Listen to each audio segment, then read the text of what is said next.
RCN. Le son de la différence.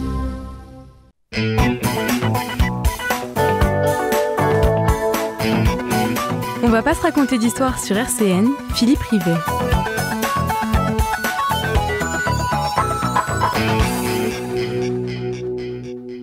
Bonjour à toutes et à tous. Nous sommes ensemble pour 55 minutes d'échange dans le cadre de la dernière émission débat avant la trêve estivale. Émission enregistrée ce jeudi dans les conditions du direct. Au menu de l'émission, l'école. Le lendemain du drame de Nogent, le Parti socialiste qui tient un congrès ce week-end à Nancy. Et nous terminerons par la perspective d'introduction de la proportionnelle comme mode de scrutin pour les élections législatives, si elles ne sont pas anticipées suite à une possible dissolution à l'automne. On va pas se raconter d'histoire sur RCN. Le débat. Pour débattre de ces trois sujets, 5 invités que je salue et qui ont pris place autour de la table du studio de RCN. Arnaud Gérard, cadre financier et président d'une association du patrimoine. Stéphane Massé, avocat, ancien bâtonnier. Dominique Pocro, cadre territorial à la retraite, ancien élu local. François Laval, directeur du site nancéen de Sciences Po. Et Mathieu Léritz, professeur d'histoire-géographie, militant politique et syndical, à qui je donne d'entrée la parole pour connaître ses réactions après le drame de Nogent, où un collégien de 14 ans a tué mardi à coups de couteau une surveillante. Collégien qui, selon le procureur, n'a manifesté aucun regret et indiqué qu'il avait l'intention de tuer une surveillante depuis qu'il avait été sermonné voici quelques jours. Mathieu, votre réaction? 3 mots caractérisent ma réaction, qui n'est pas seulement la mienne, mais je crois celle de l'ensemble du monde de l'éducation. C'est l'effroi, voilà. C'est le malaise et c'est la colère. L'effroi parce qu'on est devant un drame humain particulièrement épouvantable. Une jeune femme de 31 ans, mère de famille, qui est assassinée par un enfant de 14 ans. Donc voilà, se mettre à la place des proches, des amis, 2 vies perdues, une vie brisée, une vie qui est terminée bien avant son terme. Ensuite, le malaise, parce que immédiatement les vautours, évidemment, se sont déchaînés sur les réseaux sociaux, sur le thème la jeunesse, évidemment, est incontrôlable, les barbares, les sauvageons, que fait l'école, que fait le gouvernement.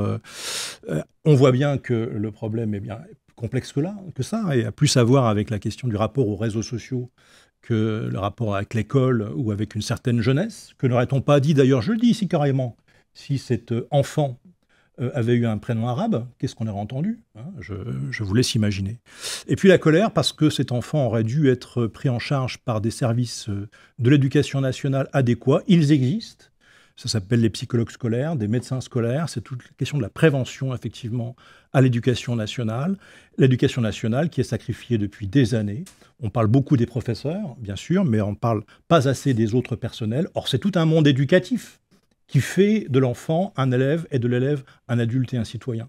Et les gouvernements, depuis des années, de droite, mais pas seulement, je dirais, n'ont pas su prendre les décisions budgétaires, notamment à la hauteur. Donc, sans vouloir récupérer en quoi que ce soit ce drame, qui est d'abord un drame humain, voilà un petit peu ce qui guide ma réaction aujourd'hui. Stéphane Massé, vous partagez? Oui, globalement, la première réaction doit aller effectivement à la victime et à ses proches. C'est un drame terrible. Après, faut-il brainwasher sur les faits divers, comme on nous l'a fait remarquer? Ça, c'est une autre question. Ce qui pose problème, c'est la prise en charge, mais je dirais que le service public de l'éducation nationale est un peu dans le même état que le service public de la justice, de l'hôpital public, etc., etc. Ce qui pose quand même problème, c'est que, alors, soit il y a parfois... Ce gamin ne rentre pas dans les cases habituelles. C'est ce qu'on a pu voir d'après son parcours et son histoire. Ce qui est inquiétant quand même, c'est l'absence de prise en charge. Effectivement, bon, il y avait eu 2 incidents qui ont été révélés. Alors, dans un premier temps, on nous a dit qu'il était bien sous tout rapport. Il y avait 2 parents qui travaillent, etc. Bon, on apprend ensuite qu'il y a eu bon élève, référent harcèlement, etc., etc. Et puis, on apprend qu'il y a eu 2 incidents dont on nous dit que c'était un chahut de classe. Après, on apprend que le premier incident était quand même un coup de poing sur l'un de ses camarades. Et puis, le deuxième, une tentative d'étranglement sur un petit de 6e. Donc, il y a quand même des alertes qui auraient nécessité, je pense, une prise en charge si elle avait été possible. Après, juste pour pas être trop long, Des enfants psychopathes, ça peut exister. Je ne sais pas quel est son cas précis à lui. Je ne veux pas parler d'un dossier que je ne connais pas. Après, ces faits, qu'on appelle faits divers ou faits de société, selon on peut les analyser d'une manière ou d'une autre, ont toujours existé. C'est pas quelque chose de nouveau, effectivement. Ce qui est quand même inquiétant, c'est la multiplication de ces incidents. Multiplication des incidents au sein des établissements scolaires, à l'intérieur ou à l'extérieur, mettant en cause des mineurs comme auteurs ou comme victimes, multiplication de ces faits, en plus avec ce problème des armes blanches, des couteaux. Je veux dire, on a quand même une multiplication, on en a en moyenne à peu près 30 par jour en France, qui concerne aussi des majeurs d'ailleurs. Ça pose quand même une difficulté. Et c'est pas, juste pour terminer, l'interdiction de la vente des couteaux à des mineurs de moins de 15 ans ou d'autres mesures un peu choc, qui se veulent choc, qui régleront le problème. Arnaud Gérard. Oui, c'est déjà un drame, mais un drame pour la famille de la victime, drame aussi pour la famille qui doit aussi gérer sur le long terme cette situation. On est effectivement encore dans une période où il faut comprendre les choses. Je crois que c'est aussi ce point-là qui est important. Sur la multiplication, je rejoins effectivement, ça c'est une vraie interrogation parce que on se rend compte qu'il y a quand même une montée en puissance de ces actes avec une violence terrible. L'arme blanche, c'est quand même la pire des violences, je dirais surtout... ce qui entraîne le côté très direct. Donc il y a beaucoup de choses à analyser.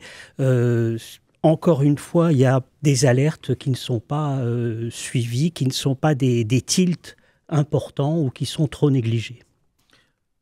Dominique Pocro, est-ce que la France est en train de devenir les États-Unis, où on a vu un récent rapport qui démontre que la vente libre des armes avait aggravé la mortalité infantile? Ce qui est sûr, c'est que notre société est violente. Et elle est violente en parole, elle est violente en acte. Et je ne suis pas sûr que l'exemple que donne un certain nombre d'adultes dans des endroits où la violence n'a rien à faire est un bon exemple pour un certain nombre d'esprits qui peuvent être, comment dirais-je, influencés. Alors on a parlé des réseaux sociaux, certes, mais je vous parle aussi de l'attitude de certains adultes. Moi je crois d'abord il faut avoir une pensée pour la famille, pour les familles. Mais d'abord la famille, c'est une horreur ce drame. Et la multiplication des incidents, et là je n'ose même pas parler d'incidents, c'est un crime, voilà, ce sera qualifié comme tel, j'imagine, par la justice. Voilà, l'éducation nationale n'est plus le sanctuaire qu'elle devrait être au regard de la violence, qu'elle soit verbale, qu'elle soit physique, sous toutes ses formes psychologiques et autres. Et c'est ça, moi, que je retiens de ce fait divers. Alors, fait divers, je trouve que le mot est bien faible par rapport à l'acte qui a été commis. Vous êtes aussi directeur de... C'est la parole à François Laval, là, qui est directeur de Sciences Po, donc qui côtoie tous les jours des étudiants. Est-ce que Sciences Po est encore un sanctuaire? Est-ce que l'école doit être un sanctuaire? Ou si vous sentez évoluer au fil des années un rapport différent entre les étudiants, entre les jeunes et les enseignants? Ce qui est certain, c'est que la société, tout le monde demande beaucoup à l'école. Beaucoup, en fait, à l'État. C'est toujours la faute à l'État, c'est toujours la faute aux autres, c'est la faute à l'école. L'école est faite normalement pour instruire et pas pour éduquer. On avait avant un ministère de l'instruction publique, c'est devenu un ministère de l'éducation nationale. C'est normalement la famille, l'entourage familial, les parents qui doivent éduquer le savoir-être, le savoir-faire, et nous on s'occupe du savoir. Et c'est vrai qu'on constate, avec l'évolution de la société, où la violence a remplacé l'intempérance, c'est-à-dire que maintenant tout devient extrêmement violent. 14 ans, c'est fou, c'est de se dire, mais c'est pas possible. Moi, j'ai des jeunes de 16, 17, 18, 19, 20 ans, et on constate qu'en fait, on est obligé de leur apprendre des règles de base, des règles de vie, de dire bonjour, de respecter, de dire merci, le savoir-être. Donc, on demande énormément à l'institution scolaire. Et c'est tout un véritable problème de la société.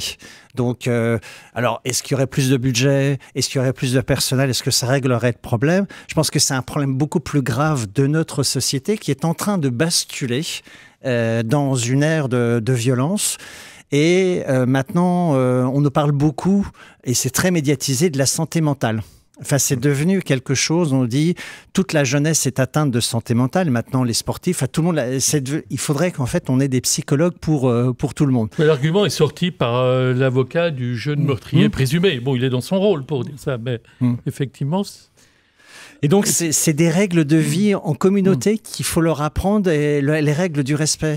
Mais ça, c'est pas un enseignant, je vois un enseignant d'histoire ou de mathématiques ou de géographie, c'est pas son rôle normalement. C'est d'apprendre comment fonctionne, nous à Sciences Po, les États, l'économie, mais on est obligé de faire de l'éducation en plus de l'instruction. Et ça, c'est un véritable problème. Mathieu Léris, là, vous êtes enseignant justement en lycée, vous l'avez été aussi en collège. Est-ce que vous sentez le rapport évoluer entre les jeunes et les adultes? Et est-ce qu'il n'y a pas une interrogation sur la vocation de l'école et sous-question qui me semble intéressante, que posait le café pédagogique ce jeudi matin, en disant est-ce qu'il ne serait pas temps de sortir du prêt-à-penser à propos de l'école?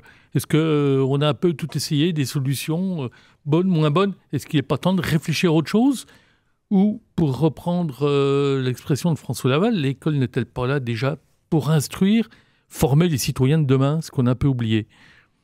Vous me donnez combien d'heures Non, je vous donne quelques minutes, je ramasse la copie. 10 minutes. En vrac, comme ça, quelques formules qui sont un peu creuses, hein, j'en suis désolé. L'école n'a jamais été un sanctuaire, parce que l'école est le reflet de la société. Et donc, évidemment, la société ne s'arrête pas au mur de l'école. Du reste, il n'y a plus de mur. Et moi, je fais partie de ceux qui disent quand même tant mieux. Deuxième élément, ce qu'il faut par contre, c'est que les parents, quand ils envoient leurs élèves, leurs enfants, leurs étudiants à l'école, au collège, au lycée, à l'université, le fassent l'esprit tranquille, qu'il y a une sécurité qui soit assurée, évidemment. Et là, on revient, je suis désolé, sur la question du nombre de personnel. Troisième élément, je dirais que quand j'ai commencé à enseigner il y a 40 ans, je m'étais fait une promesse, c'est celle de me souvenir de ce que me disaient mes collègues à l'époque, c'est-à-dire que des collègues qui disaient à quel point l'école, donc on est en 85, s'était dégradée par rapport à leur jeunesse, etc. Je m'étais promis de m'en souvenir, pour ne pas tomber un peu dans les mêmes travers, mais qui sont bien naturels, on est un peu nostalgique d'une époque qu'on enjolive, parce que bien sûr elle s'éloigne de nos mémoires. Tout ça pour dire que l'école, je suis d'accord avec vous, n'est pas là effectivement pour soigner tous les maux de la société. Mais elle doit prendre sa part, c'est ce qu'elle fait, je pense, humblement. Je pense que les personnels le font, qu'ils soient médecins, AED, professeurs, personnels, tous les personnels confondus. Ils essayent de prendre leur part de l'éducation, parce qu'on ne peut pas instruire sans éduquer. C'est impossible. On a en face de nous des jeunes gens, ou des enfants. On ne peut pas être dans le déversoir. Ça n'a jamais existé de toute façon. Je vous renvoie à Jules Vallès. Mais de toute façon, ce qu'il y a de certain, c'est qu'aujourd'hui, l'école doit être soutenue. Alors j'entends que ça ne passe pas uniquement par des financements, mais ça passe par le fait, par exemple, que ne se succède pas au ministère de l'Éducation nationale, qui devrait être un grand ministère, des politiques respectables, mais qui se succèdent tous les 12 mois. Et personnellement, je serais bien incapable aujourd'hui de vous nommer la liste des différents ministres. Le dernier grand ministre qu'on a eu, je ne suis absolument pas objectif, mais je le revendique, s'appelle Vincent Payon. Depuis, on a eu effectivement des gens qui sont passés, qui ont fait ce qu'ils ont pu, ou même rien du tout. Et puis c'est tout. Ça en dit long quand même sur l'investissement d'une partie de la classe politique dans l'école publique. L'école privée, c'est autre chose, bien entendu. Pourquoi c'est autre chose? Elle est quand même financée aux deux tiers par l'argent public. Là-dessus, mais tout simplement. Mais ça, elle a connu aussi ses soucis. On a parlé, il y avait la séquence Betaram, maintenant, si j'ose dire, il y a la séquence Nogent. Profondément maintenant, on a depuis 8 ans dans ce pays, des gouvernements qui ne sont pas des adversaires de l'éducation nationale, mais qui sont indifférents. Parce que leur souci, c'est celui des classes possédantes, dont les enfants vont essentiellement à l'école privée religieuse. Moi, c'est mon avis personnel. Voilà. Ce n'est pas du tout une analyse scientifique, c'est mon avis. Donc, pire que l'adversité, c'est l'indifférence. Et peut-être un peu réducteur s'il y a des réactions. Oui, c'est effectivement l'enseignement privé porte une part, je dirais, dans l'éducation nationale. Après, c'est une liberté. Les parents ont le choix ont ce choix et il faut le respecter par rapport à différents critères qui peuvent être religieux ou qui peuvent être d'autres ordres. Qui le sont dans les faits de moins en moins, d'ailleurs. Qui sont, en plus de ça, de moins en moins religieux pour des tas de raisons. Je voudrais juste revenir un petit peu en arrière. Je pense que ça a été évoqué rapidement. Il y a cette influence des réseaux sociaux. On la voit dans l'éducation, on la voit chez les jeunes, on la voit aussi de plus en plus sur l'électorat, la manipulation. Alors, le terme n'est pas bon, mais en tous les cas, ces informations qui sont jetées en pâture, on la voit, un exemple qu'on a déjà cité sur la fast fashion, où on voit toute la perversité de ce système-là. Il y a vraisemblablement une mesure à prendre, c'est par rapport à la jeunesse, à stopper cet accès libre et facile à ce système non pas d'information, mais de communication brutale qui existe et qui crée quand même une perturbation. Stéphane Massé, vous qui êtes juriste, est-ce que c'est envisageable d'interdire les réseaux sociaux ? Est-ce que ce sera efficace d'interdire les réseaux sociaux ? En pratique, non. Vous aviez déjà des interdictions il y a quelques années pour Facebook, il fallait avoir plus de 13 ans, etc. On sait très bien que c'était contourné. On ne demande pas la vérification d'identité. Moi, à titre personnel, je suis contre toute censure. On a le retour, là aussi, de l'éducation parentale. C'est aussi aux parents de surveiller que leurs enfants, notamment, on l'a vu, quelques émeutes à 10, 12 ou 14 ans ne doivent pas traîner dans la rue à 2 heures du matin pour commettre, non pas des incivilités, mais des actes graves. On a aussi des parents qui doivent surveiller aussi l'accès à ces réseaux. Pour leurs enfants. Ça fait partie aussi, comme l'école ne peut pas tout faire, l'État ne fera pas tout non plus, et on ne va pas ajouter encore une interdiction. C'est à la mode depuis quelques années, dans tous les domaines. Pour résoudre un problème, une interdiction, une amende, voilà, c'est pas quelque chose, c'est pas pédagogique. Justement, restons pédagogiques. François Laval, est-ce que les réseaux sociaux ne sont pas devenus les concurrents des enseignants ? Ah, si, puis au-delà des réseaux sociaux, toute la question de l'intelligence artificielle, en fait, le problème, c'est, je vois bien, nous, les difficultés que l'on a, où les étudiants pistent les enseignants pour savoir s'ils utilisent l'intelligence artificielle, les dénoncent, alors qu'eux-mêmes l'utilisent. En fait, on est quand même dans un grand débat de société philosophique, c'est entre l'autocratie et la démocratie. C'est-à-dire entre l'autoritarisme sécuritaire et la liberté. Et électoralement, on le voit très bien, progressivement, les peuples veulent de plus en plus de sécurité que de liberté. Et donc, on est dans un état de droit démocratique avec des libertés fondamentales qui sont protégées par les juges, par les avocats, enfin, par tout le système. Et on voit que ce système est en train de s'effondrer. Et si on veut interdire l'utilisation d'Internet, de l'intelligence artificielle, on fait comme en Chine, où tout le système est complètement cadenassé, où vous êtes, tous vos faits et gestes vous avez un permis à point. Oui, si on prend que TikTok, c'est très surveillé en Chine. Oui, voilà, c'est ça en fait. Donc, et on voit bien, je parlais tout à l'heure de nos étudiants qui ne peuvent plus aller aux États-Unis là, où les Américains, pour délivrer un visa, vont aller surveiller, on va aller regarder leurs réseaux sociaux, leurs posts pour dire oui ou non à leur entrée sur le territoire américain. Dominique Pocro. J'en déduis à vous entendre qu'on ne peut pas interdire, je suis parfaitement d'accord. On doit pouvoir un peu réglementer, difficilement, et j'allais dire peut-être une énormité, mais on ne lutte pas contre le progrès. L'intelligence artificielle, elle est là. Donc je pense que maintenant, ce qui est nécessaire, c'est comment on se sert de ces moyens au bénéfice et non pas négativement. Comment se sert-on des réseaux sociaux ? Comment se sert-on de l'intelligence artificielle pour le plus grand profit des uns et des autres, et pas dans l'autre sens, comme vient de le dire François Laval, pour aller espionner si le prof s'en est servi pour faire son cours, ou le prof pour savoir si l'élève a nourri l'intelligence artificielle pour pondre sa copie, etc. Moi, je pense que ça passe aussi par la culture et par l'éducation. Si on arrive, mais on n'est pas au bout de nos peines, hein, mais si on arrive à discipliner d'une certaine manière et à éduquer l'utilisation, bon, c'est un bon moyen. On n'est pas en Corée du Nord, hein, on a parlé de la Chine, mais je pense que la Corée du Nord est encore un peu pire dans le domaine de l'informatique, Internet et réseaux sociaux. Je crois me souvenir qu'il y a une tentative d'éduquer au numérique qui a été lancée sous le ministère de Najat Vallaud-Belkacem et qui était ensuite abandonnée, notamment par Jean-Michel Blanquer et tous les suivants, Est-ce que c'est pas quand même regrettable là? Je reviens sur les réseaux sociaux. Il y a aussi la réglementation peut s'appliquer à des mineurs et la réglementation peut aussi être appliquée par les États vis-à-vis des plateformes. On est en face de plateformes qui sont multimilliardaires et qui n'assument rien du tout. Le souvenir qu'on peut avoir du directeur de publication d'un journal qui pouvait être poursuivi.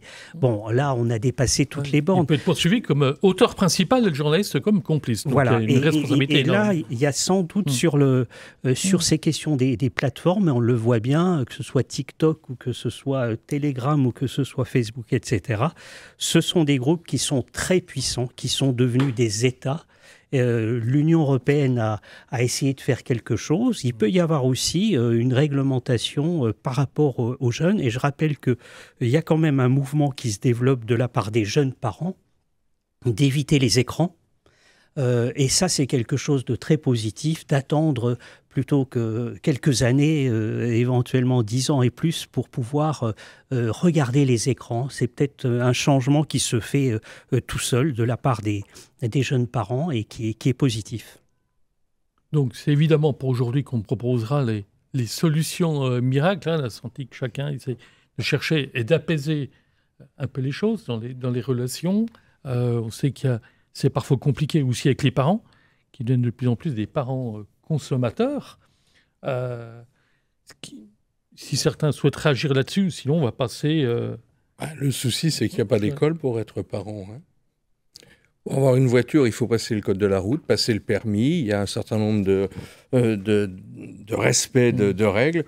Vous pouvez être parent du jour au lendemain sans que vous n'ayez reçu aucune formation, ni même savoir ce à quoi vous allez vous attendre. Moi, je pense qu'il y a peut-être aussi un problème d'éducation, mais on en est toujours sur le même point, la chaîne éducative. On va passer, ce qui va m'offrir une transition, parce que j'ai pas l'impression que les partis politiques, c'était dit, notamment par Mathieu Léritz tout à l'heure, que ce soit de droite ou de gauche, se sont vraiment emparés des questions éducatives, parce que l'éducation, c'est le temps long. J'enfonce une porte ouverte en disant ça. Le temps politique, il est de plus en plus court. Donc, qu'est-ce qu'il en est de réflexion au sein des partis politiques? Prochain thème, on va être amené à se pencher sur le cas du Parti socialiste, qui, comme les autres, aurait déserté aussi le champ de la réflexion. C'est ce qu'on lit ces derniers temps là, de la part des commentateurs. RCN, on va pas se raconter d'histoire. Philippe Rivet. Donc, je vais poser la question en premier à Mathieu Léritz, qui saura être parfaitement objectif comme militant politique. Est-ce que le PS qui se réunit à Nancy, je dois dire pour la troisième fois, Nancy s'est déjà réuni en 1907 et 1929. Et j'ai retrouvé en 1907, il paraît que c'était déjà assez tendu. Mais à chaque fois que les socialistes ont choisi Nancy, un peu par défi, c'était pour montrer leur ambition de développement. C'est ce qu'écrit Gilles Candard sur le site de la Fondation Jean Jaurès. Alors le PS, est-ce que c'est une coquille vide ou un convalescent vacillant? Mathieu Léritz.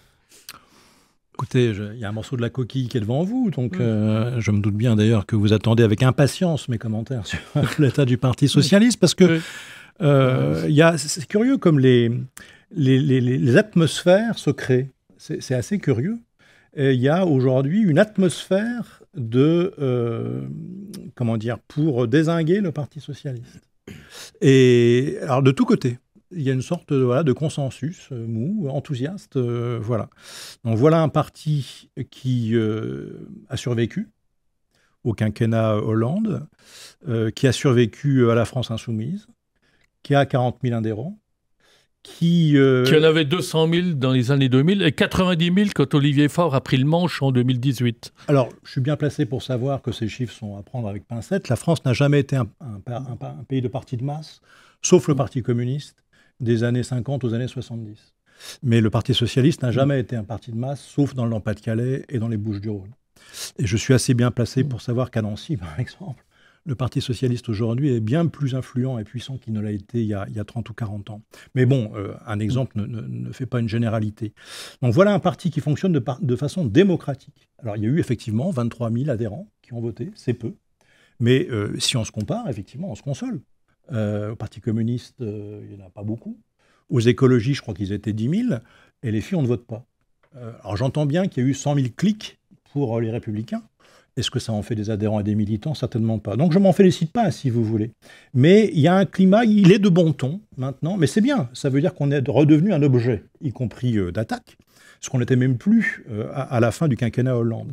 Mais moi, je persiste à penser que nous sommes effectivement sur la voie lente, humble, dure, du redressement. Personne ne nous fait de cadeaux, on n'en attend pas du reste, mais je pense qu'aujourd'hui, à gauche, nous comptons beaucoup plus qu'il y a quelques années et beaucoup moins que demain.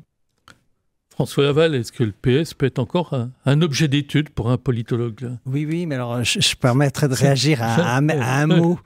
Il a expliqué, il a dit le PS a survécu au quinquennat de François Hollande.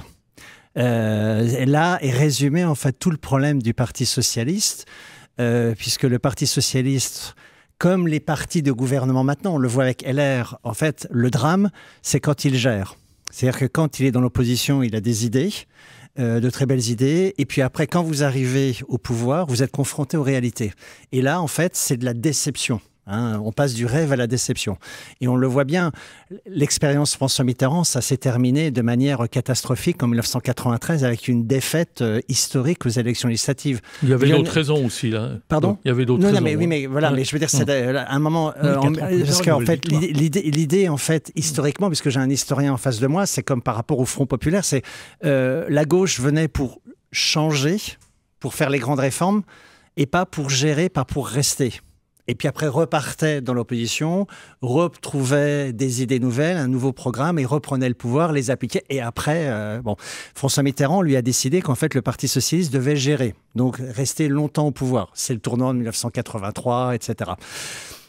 Lionel Jospin prend le pouvoir en 1997. Il n'arrive pas à être candidat. Grâce à la dissolution surprise de Jacques Chirac. Voilà, mais donc il gère, et automatiquement, l'électorat socialiste attend toujours beaucoup plus de ses responsables politiques lorsqu'ils sont au gouvernement, ce qui est tout à fait normal. Donc en fait, c'est le lot de tous les partis politiques, et effectivement, le Parti socialiste, c'est intéressant. Vous disiez 1907, 1927, c'était pas le Parti socialiste, c'était la SFIO. Et le Parti socialiste a été créé en 1971 par François Mitterrand, parce que la SFIO avait fait 5% à l'élection présidentielle de 1969, qu'il fallait le reconstituer.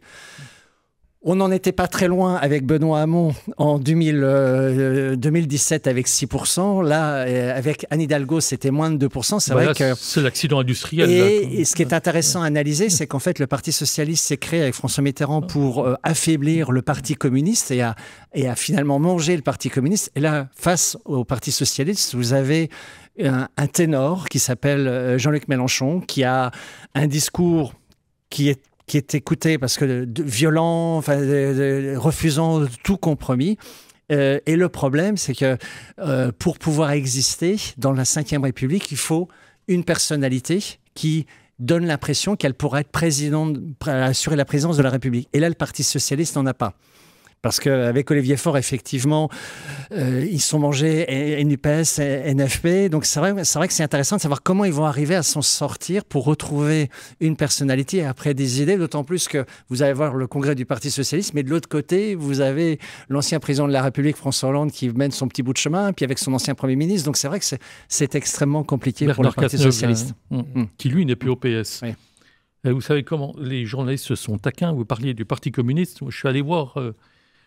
comment la presse communiste regardait le Parti socialiste. Et je suis tombé sur un article sur l'Humanité Magazine qui dit le PS il est confronté à la perte un peu partout de la social-démocratie, du recul de la social-démocratie, mais surtout parce qu'il manque d'idées novatrices. Alors, et ce que je voulais terminer, c'est qu'en fait, ce n'est plus un parti national. C'est devenu en fait un parti local parce qu'en fait ils ont beaucoup d'élus locaux qui expérimentent. Est-ce que l'avenir, c'est ce qui est en train de se passer, puisque ce qui a permis la victoire de François Mitterrand en 1981, c'était le socialisme municipal à partir de 1977, où ils ont expérimenté des politiques. Et après, ça leur a donné un programme national. Donc là, peut-être qu'effectivement, et symboliquement, que ce soit à Nancy, ville conquise par Mathieu Klein, qui n'avait jamais été gouverné par les socialistes depuis le début, enfin la fin de la Seconde Guerre mondiale, ça peut-être donner un élan. Le problème, c'est que la vie politique va très très vite maintenant. Avec le quinquennat, c'est tous les 5 ans. On parle déjà, dès le soir du deuxième tour de l'élection présidentielle, on pense déjà à la prochaine élection présidentielle, qui sera candidat, quel sera le programme. Arnaud Gérard. Je suis très content que le Parti socialiste existe toujours par rapport à la démocratie. Je pense que ça, c'est important, d'avoir des partis de gouvernement. On est quand même dans une période où les extrêmes écrasent le centre et les républicains au sens large, hein, pas seulement les républicains de droite. Donc ça, c'est important. Je reviendrai pas sur ce qui a été dit. Il y a quand même aussi, de la part du Parti socialiste, besoin d'affirmer un programme qui soit plus en phase avec les besoins futurs. J'ai été très étonné de lire dans la Tribune dimanche une interview d'Olivier Faure qui revenait sur la fiscalité, comme si la fiscalité était l'alpha et l'oméga du Parti socialiste. Autrement dit, par rapport aux problèmes nationaux, internationaux, par rapport aux problèmes économiques, le besoin d'investir en France aussi pour créer de l'emploi et de l'avenir, il n'y avait que cette solution de fiscalité. Donc, c'est vrai que les partis doivent aussi beaucoup travailler par rapport à un programme de gouvernement, et le Parti socialiste qui sait gérer des villes, hein, puisqu'il y a des maires qui sont élus, réélus depuis longtemps, hein, et ça a été une tradition dans beaucoup de régions, puisse apporter un vrai programme nouveau. Après, il faut trancher entre une gauche très dure et une idée un peu de social-démocratie. Ça n'a pas été fait en France. Stéphane Massé, est-ce qu'il y a deux gauches en France irréconciliables, pour prolonger la question? De plus en plus. Mais je vois deux problèmes. Également, le premier, ça a déjà été dit, c'est sur la Ve République, où la présidentielle rythme un peu et biaise un peu les choses, notamment depuis le quinquennat.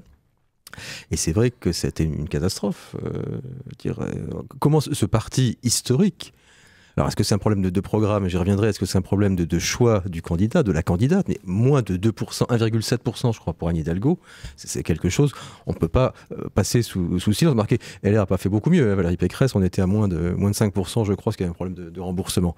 Mais la présidentielle fait que on est toujours rivé sur cette, sans jeu de mots, sur cette échéance qui revient régulièrement.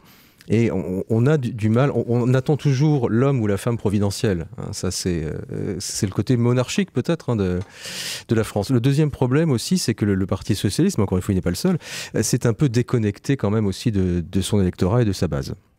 On sent une certaine coupure. Et puis, sans parler de laboratoire d'idées, quel est aujourd'hui le programme du Parti socialiste ? Dominique Pocro, vous avez une réponse? Je ne sais pas. Non, justement, on cherche le programme du PS. Moi, je voudrais simplement rapporter deux petites observations à ce qu'a dit mon voisin. De droite, mais de gauche de cœur quand même. Et quand il dit on dézingue le PS, tout le monde dézingue le PS. Bah, non, à mon sens, il s'est dézingué tout seul. Je vous rappelle quand même le quinquennat Hollande qui, à son arrivée à l'Assemblée nationale, le Sénat, et se fait, lui, là, dézinguer par ses propres militants, si j'ose dire, les frondeurs, devenus des fossoyeurs, puisque Hollande ne peut même pas se représenter. Alors, moi je veux bien qu'on accuse à peu près tout le monde. Le PS, aujourd'hui, je l'ai entendu dans la bouche d'un commentateur, je ne résiste pas au plaisir de le dire, les adhérents, ce sont les élus et les collaborateurs parlementaires. Je pense que c'est ça, c'est un astre mort maintenant. Et je rejoins l'analyse sur les territoires. Effectivement, il y a un certain nombre de territoires où les élus font comment dirais-je, leur boulot, ont des idées, des projets, des ambitions. Mais au plan national, il n'y a plus rien. Il n'y a plus rien. Il n'y a pas de présidentiable, il n'y a pas de projet. Et j'allais dire en conclusion, tout le monde n'est pas François Mitterrand pour remonter le PS. Pour élargir le débat, le problème, là, puisque le PS tient son congrès à Nancy, donc à rassurer Mathieu Léritz, quand on voit les commentaires, à peu près tous les partis en prennent pour leur grade.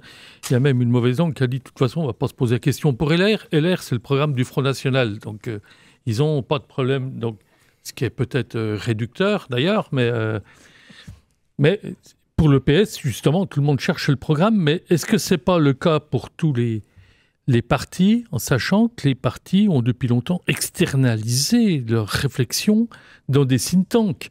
On a l'Institut Montaigne qui est plutôt libéral, plutôt centre-droit.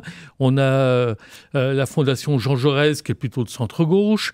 On a d'autres, pour citer les plus connus, mais il y a beaucoup d'autres think tanks qui sont, dit-on, proches de tel ou tel parti, mais qui ne sont pas dans les partis. On a Terra Nova, là, qui vient de faire un colloque à Nancy.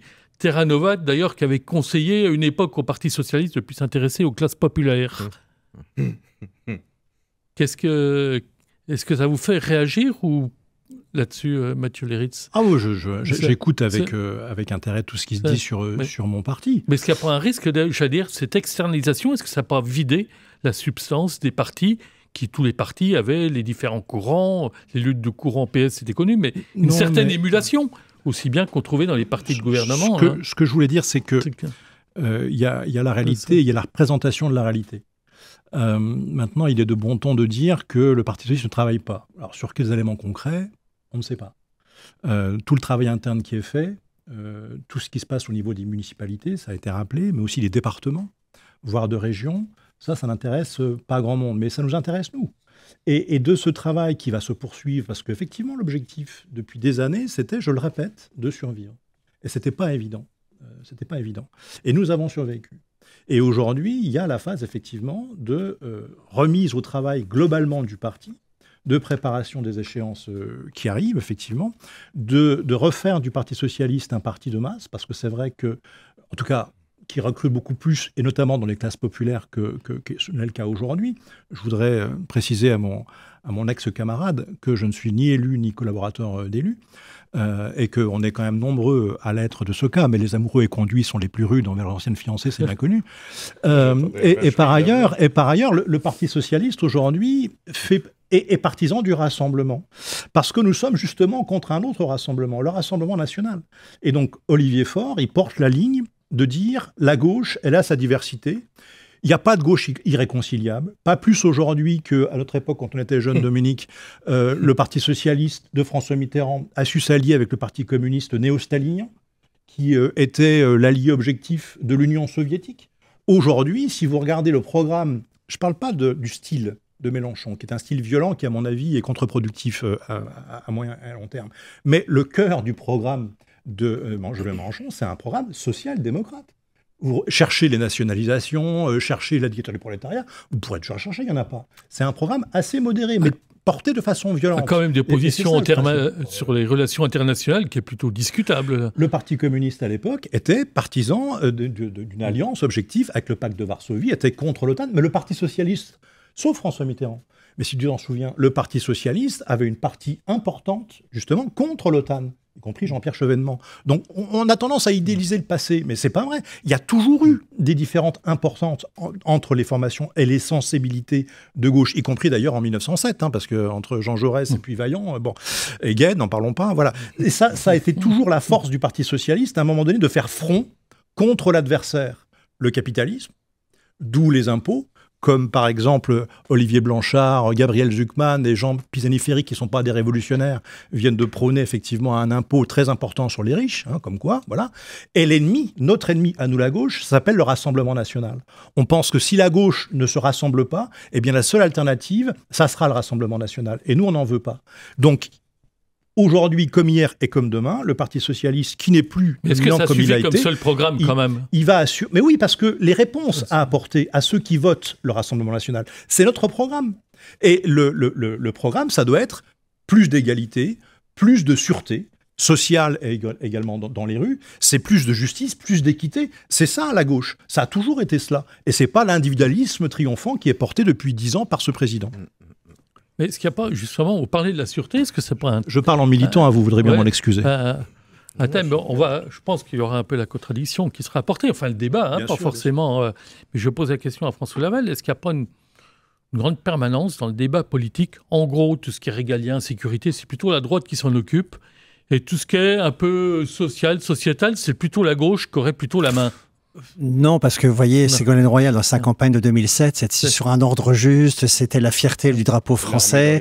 Mais voilà, c'est ça l'armée. Mais en fait, le problème de ce discours qu'on vient d'entendre, c'est que ce sont des grands mots qui ne touchent plus du tout, en fait, l'électorat. On parle de sécurité, on parle d'égalité. Et une fois que vous êtes au pouvoir, ces grands thèmes, comment vous les mettez en musique ? C'est ça, en fait. Et c'est là où, en fait, après, il y a division à l'intérieur du Parti socialiste et du gouvernement, puisque tout le monde n'est pas d'accord sur la voie à suivre. Donc, mais de toute façon, c'est les études... Le débat qu'on peut retrouver, excusez-moi de vous interrompre là-dessus, qu'on peut retrouver à droite en ce moment entre les partisans de la participation de LR au gouvernement Bayrou et ceux qui sont contre. Oui, mais de toute façon, en plus, on est dans un terreau, c'est les études du CEVIPOF, le Centre d'études de la vie politique française de Sciences Po, qui le montrent sur le baromètre, c'est-à-dire que le baromètre de confiance, l'institution la plus détestée en France, c'est le parti politique, quel que soit le parti politique. Or, on est dans une logique de 5e République, on en parlait, c'est-à-dire qu'en fait, les partis politiques doivent devenir des partis personnels. En fait, ce sont des écuries qui doivent servir l'ambition de François Mitterrand en 1971, on le voit bien, Horizon avec Édouard Philippe, En Marche avec Emmanuel Macron. Donc en fait, derrière, à un moment, avec la médiatisation, une personnalisation très très forte de la vie politique. Et on en revient, il faut un présidentiable qui soit accepté par le parti et par la population pour que le PS puisse remonter. C'est son gros problème. C'est-à-dire que face à un moment quand ils votent, moi je voyais bien les étudiants, c'est-à-dire qu'à un moment, les élections présidentielles disaient, bon, je suis de gauche, lequel a le plus de chances d'être au deuxième tour? C'est Jean-Luc Mélenchon. Donc je vote Jean-Luc Mélenchon. Et en l'occurrence au PS, Olivier Faure n'a pas réussi à convaincre, ou tout juste, pour passer à 50,9, ça va être compliqué parce qu'il se retrouve minoritaire au sein du Parlement du PS, le Conseil national, d'après les chiffres. Arnaud Gérard? Alors, je vais revenir sur quelques points évoqués par mon camarade d'en face. Quand on parle de fiscalité, c'est vrai que c'est toujours un petit peu... c'est à double tranchant dans le sens où on cherche l'égalité d'un côté, mais encore une fois, on est dans un contexte de concurrence, y compris en Europe. Il faut imaginer, alors c'est pas de la faute du Parti socialiste, mais depuis la dissolution, il y a énormément de recul sur les investissements faits en France. Pas forcément de la part des grands groupes qui annoncent des choses et qui les réalisent sur plusieurs années. Mais de la part de groupes moyens, beaucoup d'investissements ne se font pas en France. Ils se font en Allemagne. L'Allemagne est à nouveau source de beaucoup de sollicitations de la part des grands industriels. Après, ce que je trouve aussi au niveau, c'est valable pour d'autres partis, mais la question européenne, elle n'est pas posée. Et on se rend bien compte aujourd'hui, avec la montée en particulier du Rassemblement national sur ce point-là, quelles réformes peut-on apporter, que ce soit des modérés, des républicains, des socialistes, à l'Union européenne aujourd'hui, qui est quand même contestée. Et c'est pas parce que le Rassemblement national crie haro sur l'Europe qu'il ne faut pas imaginer une réforme. Et on n'entend absolument rien là-dessus. Alors que le Parti socialiste, pour revenir au Parti socialiste, est quand même un des grands partis européens historiques. Même s'il était fracturé au moment du traité constitutionnel en 2005, avec la campagne de Fabius. Stéphane Massé, vous dire, on n'entend pas grand-chose sur l'Europe, mais pas sur le reste non plus. Quand j'entends qu'on dit l'objectif, c'est le rassemblement contre le Rassemblement national. Et c'est ce qu'on va proposer aux électeurs qui se sont détournés. Moi, j'ai du mal pour la gauche. Je dirai un mot sur la droite après. Mais la lutte contre l'extrême droite ne fait pas un programme politique. Je veux dire, on va nous ressortir le Front républicain. On a eu 2017, on a eu 2022, on a eu les législatives, les européennes et les législatives. Cette lutte noble contre l'extrême droite ne constitue pas un programme. Je veux dire, les électeurs sont en droit d'attendre un véritable programme. Pour la droite, alors c'est un peu différent, puisque la question est de savoir s'il y a l'union des droites Et dans quel ordre? Ou est-ce qu'on a toujours cette différence entre la droite dite républicaine et ce qu'on qualifie d'extrême droite? Mais la difficulté, c'est d'être audible aussi par rapport aux électeurs qui se sont détournés. Tant qu'on leur proposera uniquement un programme contre, anti, en disant attention, c'est dramatique, voilà, il y a ici, il y a ça, c'est le fascisme est aux portes du pouvoir, ça fait pas rêver. Ça fait pas rêver. Et ça marche plus. Ça marche plus surtout. On va essayer de faire rêver, mais j'ai quand même quelques doutes. Mais avec le thème suivant que l'on va aborder, il s'appelle la proportionnelle. On va pas se raconter d'histoire sur RCN. Le débat. La proportionnelle, donc, c'est une idée chère au Premier ministre François Bayrou. Certains commentateurs que j'ai lus ces derniers jours, qui sont peut-être un rien méchant, y compris dans la presse de droite, affirment que c'est la seule conviction profonde qui anime François Bayrou, qui pousse en tout cas très fort à ce qu'un projet ou une proposition de loi, ce qui serait fortement inspiré par Matignon, mais porté par un député, soit déposé à l'Assemblée pour, argumentent au moins ses partisans, une représentation plus juste des citoyens.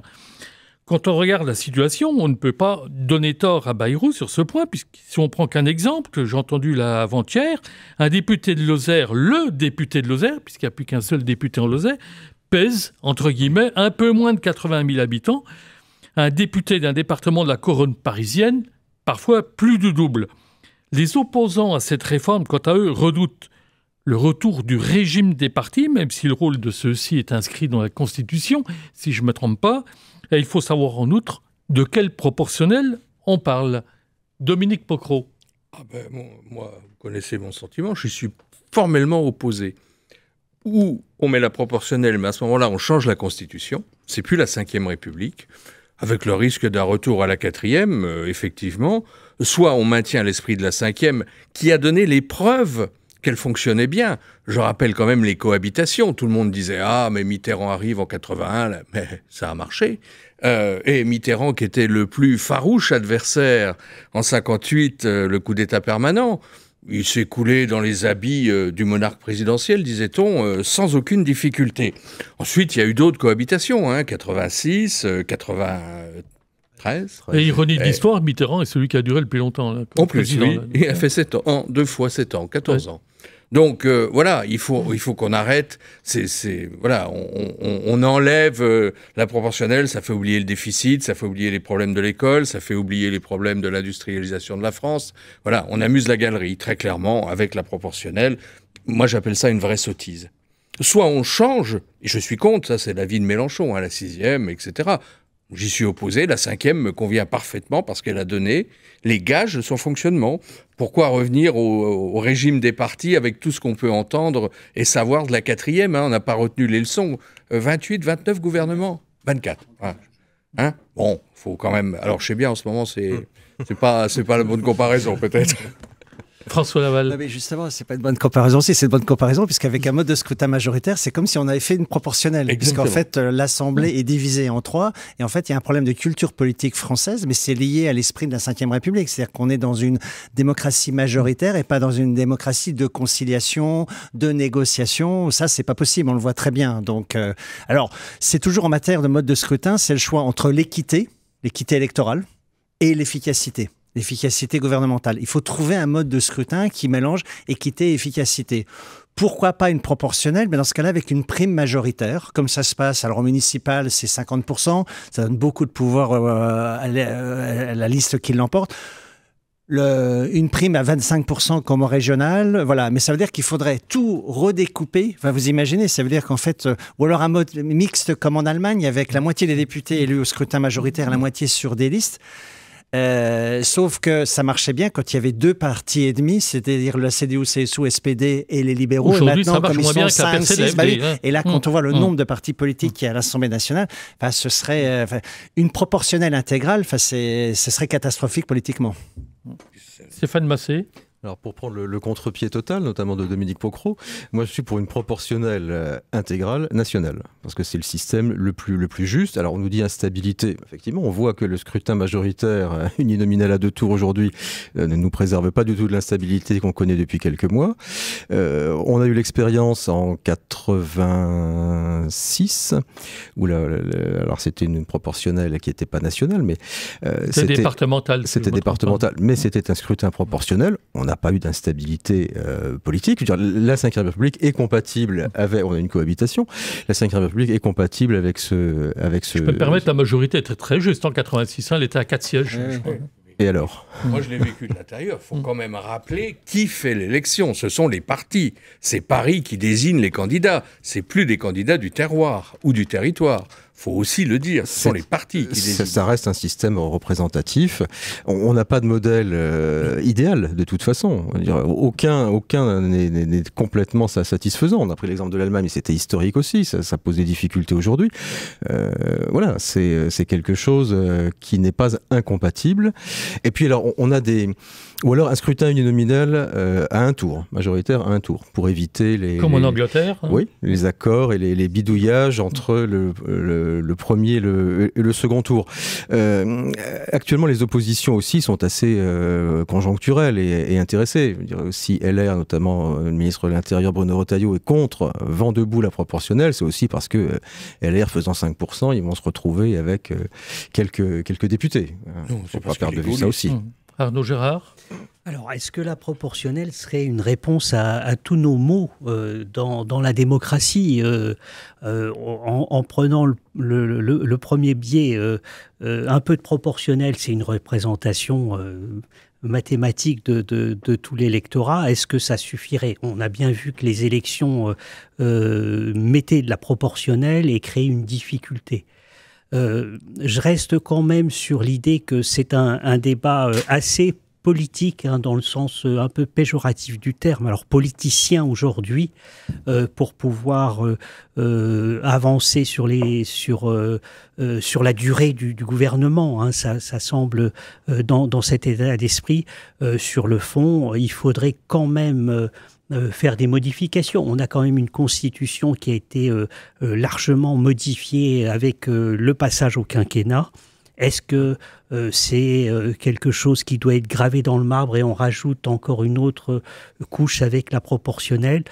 C'est pas certain. Mais je pense que les partis politiques devraient s'intéresser à ce changement profond de l'électorat, cette indifférence, cette volonté aussi de faire vite dans la solution des problèmes. Mathieu Liritz, je ne vais pas vous censurer, mais il faut faire vite. Il nous reste moins de 4 minutes si on veut présenter la petite note de lecture. Votre sentiment proportionnel ou pas ? Je pense que ça n'a strictement aucune importance. Je pense que les modes de scrutin ont été des décisions politiques pour répondre à des situations politiques. Par exemple, à la Libération, sauf erreur de ma part, le scrutin proportionnel a été choisi pour éviter que le Parti communiste ait une majorité absolue grâce au scrutin majoritaire à 2 tours. Donc tout ça n'a strictement aucune importance. Je pense que les Français s'en moquent pas mal. Ce qui compte, par contre, à mon avis, là je suis un petit peu en désaccord avec toi, Dominique, c'est sur effectivement la forme de notre République. Si tu ajoutes le présidentialisme et les réseaux sociaux, ça te donne Trump. Voilà. Donc je pense qu'il faut sortir du présidentialisme, il faut retrouver une démocratie parlementaire, ce qu'était la 4e République, qui a eu effectivement 24 gouvernements, mais avec une stabilité ministérielle extrêmement importante. C'est les mêmes hommes, en fait, qui se succédaient de gouvernement en gouvernement, qui a fait l'Europe, qui a tenu tête pendant la guerre froide, qui a fait la décolonisation, qui a fait la reconstruction. Moi, je veux bien les légendes noires, mais à un moment donné, la démocratie parlementaire, comme en Allemagne, ça marche. Donc je pense que le mode de scrutin, c'est pas le problème. Le problème, c'est beaucoup trop de pouvoir accordé à un homme providentiel. Nous, socialistes, nous ne sommes pas pour les hommes et les femmes providentielles parce qu'on est républicains. Et ne pas confondre instabilité gouvernementale et instabilité ministérielle. Donc, très rapidement, on va terminer sur la note de lecture. Mathieu, vous conservez la parole pour vous présenter très rapidement votre choix de lecture. Très rapidement, Jean-Pierre Filiou, un historien à Gaza. Voilà, Jean-Pierre Filiou est un excellent connaisseur du Moyen-Orient, quelqu'un de sobre, quelqu'un de rare également dans les médias, qui étudie avant de parler, qui va voir avant de gloser. Je recommande la lecture de cette œuvre. Jean-Pierre Filiou, un historien à Gaza. Dominique Pocro. Charlotte Belaïch, Olivier Perroux, La Meute. l'intérieur du système et les filles. Je ne résiste pas à vous. Une petite citation. Déjà cité l'émission précédente, mais on peut le refaire. Page 270. Quand on parle Mélenchon à Marseille, député de Marseille, voilà ce qui est dit. Un chef adulé, des lieutenants zélés, une cour dévouée, des batailles d'influence et une dose de violence. Ça ressemble un peu à la définition d'une secte, non tout ça. Bon, ce sera François Laval. Alors moi, puisqu'on est dans l'ambiance, on a parlé du présidentialisme, du chaos et tout ça, de la tech.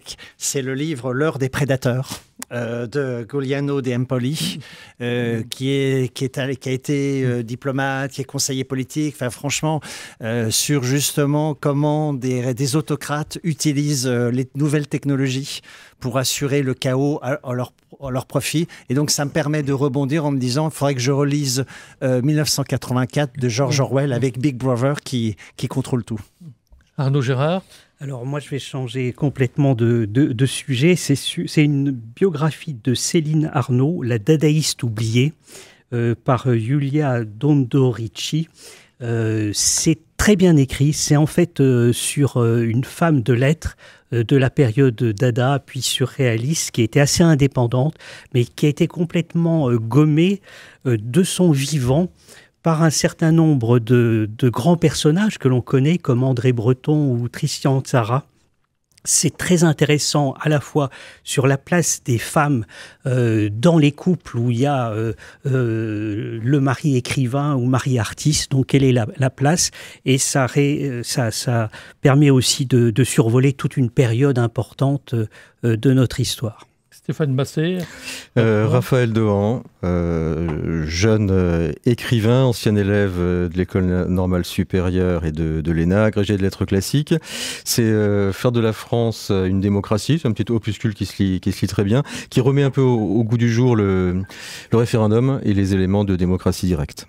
Et moi, je terminerai rapidement avec Jérusalem 1900 de Vincent Lemire, un livre qui était déjà sorti en 2013, réactualisé en 2016 et qui vient de sortir en poche il y a quelques mois et qui démontre que Jérusalem, c'était pas du tout la partition qu'on connaît aujourd'hui, c'était effectivement un partage et une grande fluidité entre communautés sans que ça pose le moindre problème, plutôt de la fin du 19e jusqu'au début du 20e, jusqu'à ce que Laure Balfour s'en mêle. Voilà, merci à tous et à bientôt. RCN, www.rcn-radio.org